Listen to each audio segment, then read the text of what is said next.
Nagalit si Jacob nung kukunin ni Leah ang kanyang anak mula kay Samuel. Ang akala ba niya na hindi na siya magpapakilala kay King. Ang sabi ni Leah, noon yon, nung hindi niya alam na delikado pala ang buhay ni King sa poder ni Samuel. Sinabihan ni Jacob si Leah na lagi na lamang siyang may sagot. Ang sabi ni Leah, dahil lagi siyang may tanong, kailangan niyang kumilos ng mabilis dahil sa bawat oras, mahalaga at gagawin niya ang lahat para masigurong maging ligtas ang buhay ng kanyang mga anak. At pumapayag na nga si Jacob na kunin ni Leah ang kanyang anak. Ngunit hindi pala bukal sa kanyang kalooban ito. Gagawa siya ng paraan upang hindi makuha ni Leah ang kanyang anak kay Samuel. Hindi naman papayag si Lolita na makukuha ni Leah ang kanyang apo. Sinabihan ni Paeng sina Lolita at Samuel na huwag silang mag-alala. Yung pag-abandona ni Leah kay King, yun ang magiging bala nila laban kay Leah. Sinabihan ni Ismael si Samuel na huwag siyang mag-alala. Katulong sila sa kanyang laban dito. Ang sabi ni Paeng, nilampaso man siya ni Atty. Ramirez noon sa isang kaso, pero hindi na mangyayari ulit yon. Sisiguraduhin niya na hindi makukuha ni Leah si King. Tinutokso na naman si Johnny na kanyang mga kasamang pulis sa pagiging anak niya sa labas ni Diego. Sinabihan ni Johnny silang lahat na tatay nga niya si Diego, pero mas magaling talaga siya sa kanyang ama. Kasi biruin mo, hanggang mag-retire si Diego, yung mga korap na pulis, hindi niya nalinis. Ang dami pa rin nagkalat dito.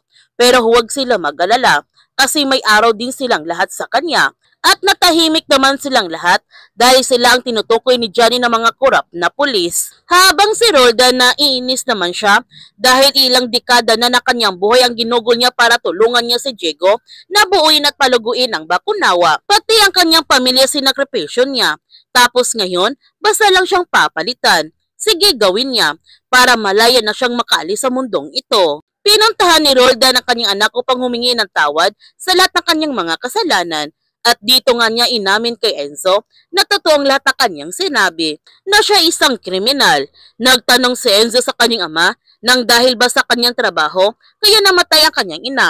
Yumangon lamang ang tugon ni Roldan at umalis na din siya. Sobrang nasaktan si Enzo sa pag-amin ng kanyang ama. Gayunpaman, naghihintay pa rin si Naomi na kumuntak ulit sa kanya si Don Romantico. Sa pagpasok ni Samuel sa opisina, nagkainitan na naman silang dalawa ni Jacob. Dahil sinabihan siya ni Jacob na naagaw naman niya si Leah, huwag siyang mag-alala. Kasi ngayon, yung anak na naman niya ang kanyang aagawin. Sinabihan ni Samuel si Jacob, ganyan na ba siya kadesperado? Sa tingin ba niya sa galing niya, makukuha nila ni Leah ang kanyang anak? Naaagaw nga niya sa kanila na kanyang Kuya Roldan yung blessing ni Tanda. Ito pa kaya, tandaan niya balang araw, luluhod sila sa kanya. Agad naman inilayo ni Roldan si Jacob kay Samuel nung nakita niya na nagkaharap na naman ang dalawa. At makikita mo sa pagmumukha ni Jacob ang kanyang pagkainis sa mga sinasabi ni Samuel. Nung nakita ni Jacob na pumunta si Diego sa ospital, agad niyang pinuntahan ng doktor upang tanungin ito kung anong ginagawa ni Diego dito. Hindi naman nagsalita ang doktor dahil may batas sila na bawal sabihin kahit kanino ang kondisyon na kanilang pasyente. Kaya binugbog ni Jacob ang doktor upang umamin ito. Nung nawala ng malay ang doktor, hinahalugog ni Jacob ang lahat ng files hanggang nakita nga niya ang files ni Diego.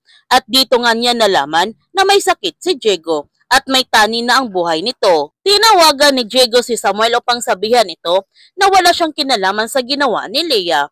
Ang sabi ni Samuel, malaki ang kanyang respeto sa kanya. Pero sana maintindihan niya na hindi niya ibibigay ang kanyang anak kay Leah. Ang sabi ni Diego, he won't expect anything less. Huwag siyang mag-alala. He will not take sides. Basta tandaan niya lang, apo pa rin niya si King. At sa kanya lang, ang gusto niya na makakabuti sa kanyang anak. Ipinaalam ni Jacob kay Sinon ang kanyang natuklasan na may brain cancer si Diego. Kaya naman pala ganun lahat ng naging desisyon ni Tanda sa kanila. Ayun pala kasi, mamamatay na ito. Nabubulok na yung pag-iisip ni Tanda. At may masamang binabalak si Jacob kay Samuel upang mapasa kanila na ang Bakunawa.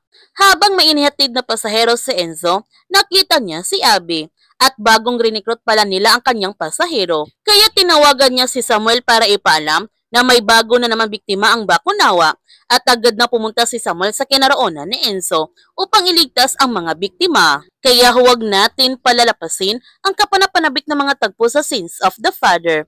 Kung bago ka pa channel ko, don't forget to like, subscribe, and click notification bell para palagi kang updated sa mga videos na upload ko. Thank you for watching and God bless to everyone!